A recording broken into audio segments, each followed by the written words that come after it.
Dans cet exercice, on étudie la trajectoire d'une particule alpha qui traverse un condensateur plan. On va d'abord voir comment le champ électrique la dévie, puis établir les équations du mouvement avant de déterminer la tension nécessaire pour qu'elle ressorte exactement au point voulu. Dans la première question, il faut indiquer la valeur de la charge de la particule alpha en justifiant. D'après l'énoncé, une particule alpha est un noyau d'hélium 4,2He. Le nombre 4 correspond au nombre de nucléons, c'est-à-dire au nombre de masse grand A, et 2 correspond au nombre de protons, c'est-à-dire au numéro atomique grand Z. La différence entre le nombre du haut et le nombre du bas correspond au nombre de neutrons. Une particule alpha contient donc 2 protons et 2 neutrons. Les protons sont chargés positivement, alors que les neutrons sont neutres comme leur nom l'indique. La particule alpha est chargée positivement et sa charge électrique Q est égale à 2 fois celle d'un proton, c'est-à-dire 2 fois petit e, 2 fois la charge électrique élémentaire. L'application numérique permet d'obtenir sa valeur 3,20 fois 10 puissance moins 19 coulombs. Dans la deuxième question, on indique que la particule alpha doit être déviée vers le haut. Il faut indiquer la polarité des plaques. Expérimentalement, la particule alpha positive doit être déviée vers le haut. Comme la particule alpha est chargée positivement, elle doit être attirée par la plaque négative et repoussée par la plaque positive. La plaque A est donc négative et la plaque B est donc positive. À la question 3, il faut indiquer sur la figure le champ électrostatique qui existe entre les plaques A et B. Entre les deux plaques du condensateur, le champ électrostatique uniforme est orienté de la plaque positive vers la plaque négative, c'est-à-dire de la plaque B vers la plaque A. La question 3 demande également d'indiquer sur la figure la force électrostatique que subit la particule alpha au point O. Si on place une particule de charge Q dans un champ électrique uniforme grand E, alors elle est soumise à la force électrostatique F est égale à Q fois E. Lorsque la particule alpha chargée positivement pénètre dans le condensateur au point O, elle est soumise à la force électrostatique grand F verticale et orientée vers le haut. La force électrostatique est collinéaire au champ E et de même sens. Dans la question 4, on demande d'établir les équations horaires du mouvement de la particule. Il faut tout d'abord préciser le système étudié, ici la particule alpha, puis indiquer le référentiel d'étude, ici le référentiel terrestre supposé galiléen, auquel on associe le repère x au z. Concernant le bilan des forces, la particule alpha n'est soumise qu'à la force électrostatique grand F, on considère ici que le poids est négligeable à cause de la très faible masse de la particule. D'après la deuxième loi de Newton, la somme vectorielle des forces extérieures est égale au produit de la masse par le vecteur accélération. Comme ici il n'y a que la force grand F est égal à ma. Or la force électrostatique est égale à Q fois grand E.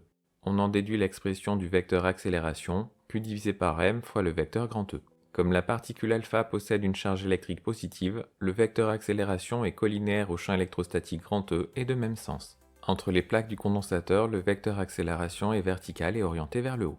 Comme l'accélération est verticale, la composante horizontale est donc nulle. AX est égal à 0 m par seconde au carré, et comme l'accélération est orientée vers le haut, AZ est égal à Q fois grand E divisé par m. En réécrivant les coordonnées du vecteur accélération avec les dérivées, on obtient le vecteur suivant. Avec cette écriture, il est plus simple de retrouver les primitives. En intégrant, on obtient les coordonnées du vecteur vitesse. Vx de t est égal à la constante d'intégration C1, et Vz de t est égal à Q fois grand E divisé par petit m fois t, plus la constante d'intégration C2. Pour trouver les constantes d'intégration, il faut utiliser les conditions initiales. À t égale 0, la valeur de Vx est égale à la constante C1. Il s'agit de la vitesse initiale horizontale V0x. Or d'après le schéma, V0 est horizontal, donc V0x est égal à V0 et V0z est égal à 0, car le vecteur vitesse initiale V0 n'a pas de composante verticale. De même, à t égale 0, Vz est égal à QE divisé par m fois 0 plus C2, qui n'est autre que V0z et qui est égal à 0.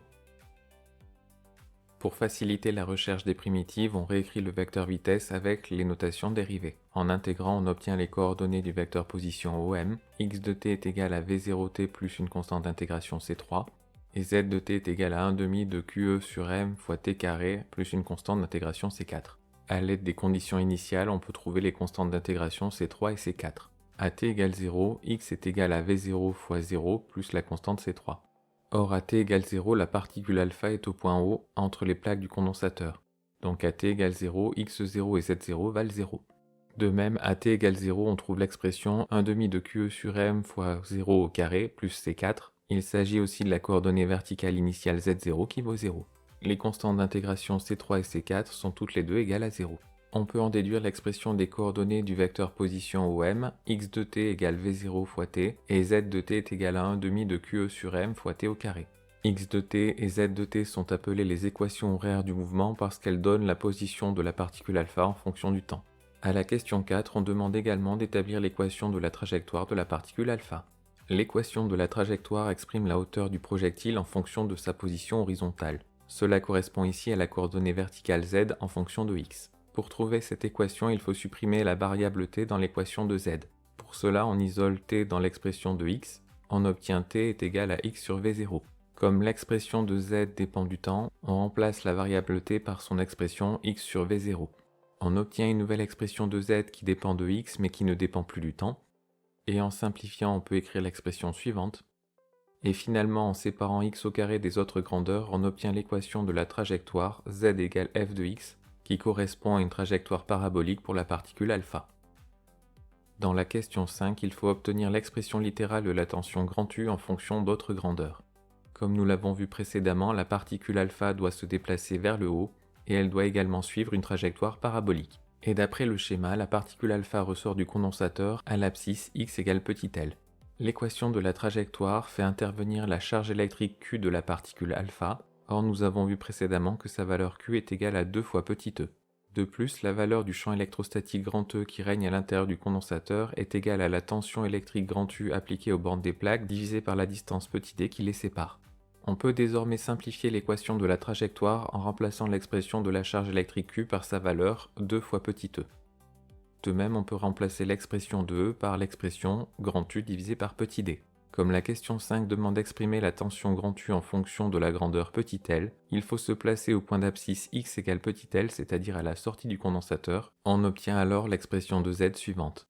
En déplaçant le bloc m fois d fois v0 au carré qui est sous la barre de fraction, on obtient l'expression suivante. On peut réécrire cette expression pour avoir la tension grand U à gauche du signe égal. Finalement, on obtient l'expression de la tension grand U est égal à petit m fois d fois v0 au carré divisé par e fois l au carré, le tout multiplié par petit z. À la question 6, on indique que la particule alpha ressort du condensateur au point S. On demande de calculer la valeur de la tension grand U nécessaire.